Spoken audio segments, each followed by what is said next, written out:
ஆளுநர் ஆர்.என். ரவி, தமிழ்நாடு அரசு முதலமைச்சர் மு.க. ஸ்டாலின் சைல்டிஷ்னு சொன்னது ரொம்ப தப்பு, இது அரகன்ஸா இருக்கு அப்படின்னு. அரகன்ஸா இருக்கு. அரசமைப்பு சட்டப்படி உயர்ந்த பொறுப்புல இருக்கிற நீங்க அந்த எம்.கே. ஸ்டாலின், நான் ஸ்டாலின் 100 சொல்லுவேன்.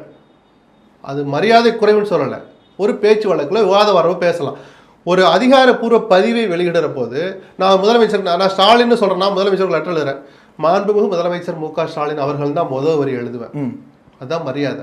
நேற்று ஒரு ட்விட்டு போடுற எம்.கே. ஸ்டாலின் ஸ்ட்ரைட்டா போடுறார். ஏன் சீஃப் மினிஸ்டர் ஆஃப் தமிழ்நாடு போடுற உங்களுக்கு என்ன வலிக்குது, என்ன எரியுது?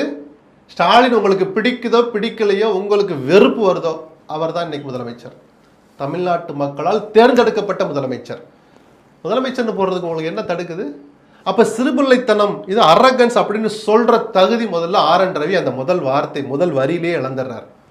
அர்த்தமற்ற அந்த பதிவை பற்றி விவாதிக்கிறதுல எனக்கு உடன்பாடு இல்லை. அவருடைய சொந்த விருப்பு வெறுப்பு அரிப்பு தான் அந்த ட்விட்டரில் தெரியுது. இது அரசியலமைப்பு சட்டப்படி வகிக்கிற பதவியில் இருக்கிற ஒருத்தர் செய்கிற காரியம் அல்ல. அண்ணாமலை செய்யலாம், எடப்பாடி செய்யலாம், அன்புமணி செய்யலாம், மற்ற எல்லா அரசியல் கட்சிகளும் செய்யலாம். ஆளுநர் செய்யக்கூடாது. அந்த அரசியல் சேஷ்டை அவர் தொடர்ந்து செய்கிறார். நேற்று அவர் இன்னொரு முறை அம்பலப்பட்டிருக்காருன்னு தான் நான் சொல்லுவேன்.